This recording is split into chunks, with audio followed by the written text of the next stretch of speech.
बिस्मिल्लाहिर्रहमानिर्रहीम। अस्सलाम वालेकुम नाज़रीन, उम्मीद करता हूँ आप सब खैरियत से होंगे। नाज़रीन, फैज़ाबाद धरना केस की नज़रसानी अपील पर आज सुप्रीम कोर्ट में समाअत हुई है, जो तकरीबन 5 साल के बाद हुई है।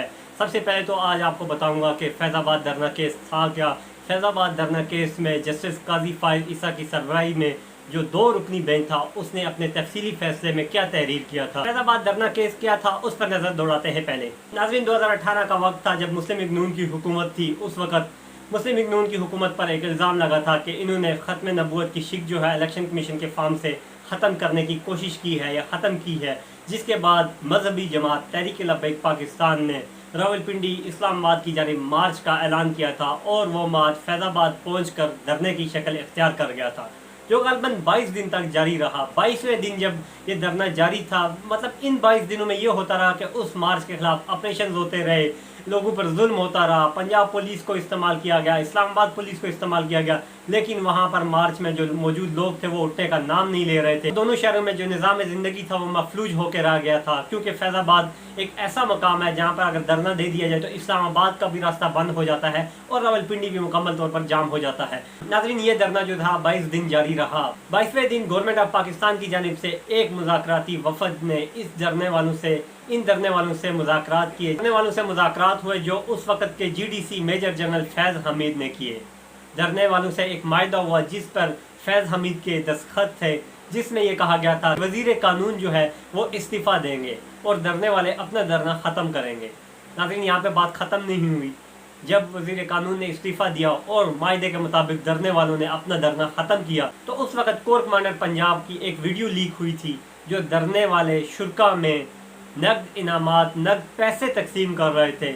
जिसके बाद वो धरना ख़त्म हुआ। लोगों ने काफ़ी तनकीद का निशाना बनाया था, क्योंकि लोगों को एक तरफ से एक इशारा मिल गया था, लोगों को समझ लग गई थी कि इस धरने के पीछे कौन लोग थे।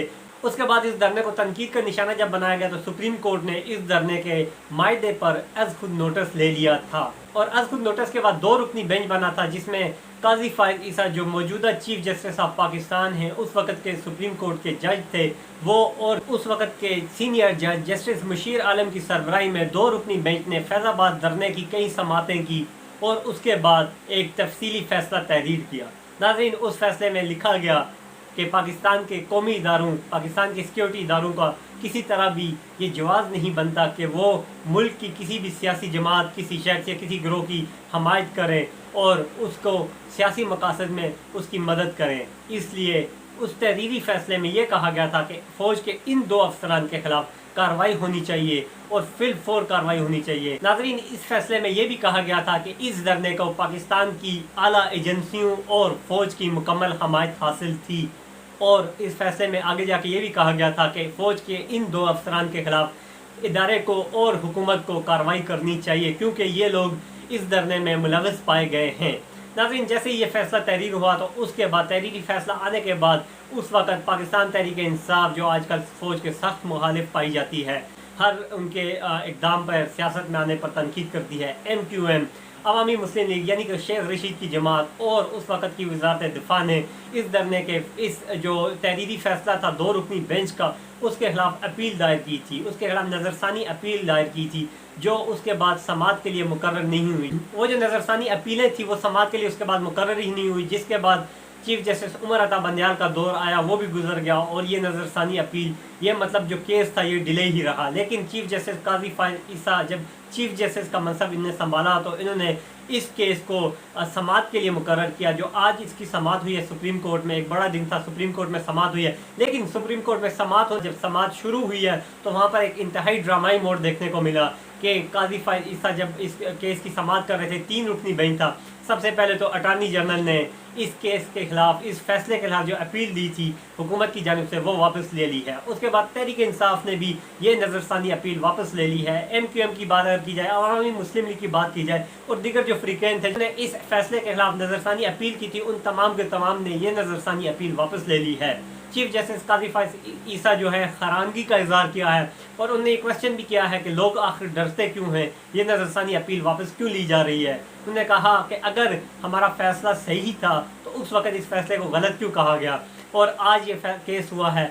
और अब देखना ये है कि चीफ जस्टिस काजी फाइज ईसा اس کیس کے خلاف کیا کرتے ہیں، کیونکہ آج بھی انہوں نے جو ریمارکس دیے ہیں اس میں یہی کہا گیا کہ نظر ثانی اپیل کیونکہ اب واپس لے لی گئی ہیں تو اب جو 2 رکنی بینچ کا یہ فیصلہ تھا اس پر عمل درآمد کرنا چاہیے۔ اس وقت کی حکومت نے تو عمل درآمد نہیں کیا تھا کیونکہ اس کے خلاف اپیلیں دائر ہو گئی تھی۔ اب امید کرتے ہیں کہ اس فیصلے پر عمل درآمد ہوگا۔ دیکھنا یہ ہے کہ حکومت وقت جو ہے وہ اس فیصلے پر عمل درآمد کرتی ہے یا نہیں۔ اگر حکومت وقت اس فیصلے پر عمل درآمد نہیں کرتی تو دیکھتے ہیں کہ سپریم کورٹ کے جو چیف جسٹس ہے قاضی فائز عیسیٰ وہ اپنے فیصلے پر کیسے عمل درآمد کرواتے ہیں۔ اگر اس فیصلے پر عمل درآمد ہو جائے تو پھر ملک میں ایک نئی جو سیاسی ماحول پیدا ہو جائے گا، ملک میں جمہوریت میرے خیال سے مضبوط ہوگی اگر اس فیصلے پر عمل درآمد ہو جائے تو، کیونکہ ادارے کے جو سربراہان ہیں، ادارے کے جو اہلکار ہیں، ادارے کے جو افسران ہیں، ان کو سیاست میں آئندہ کسی طرح بھی دلچسپی لینے کا موقع نہیں ملے گا، ان کو کسی طرح بھی سیاست میں انٹرفیئر کرنے کا موقع نہیں ملے گا کیونکہ ان کے خلاف کارروائی ہو چکی ہوگی۔ سپریم کورٹ کا یہ فیصلہ ان کے خلاف موجود ہوگا،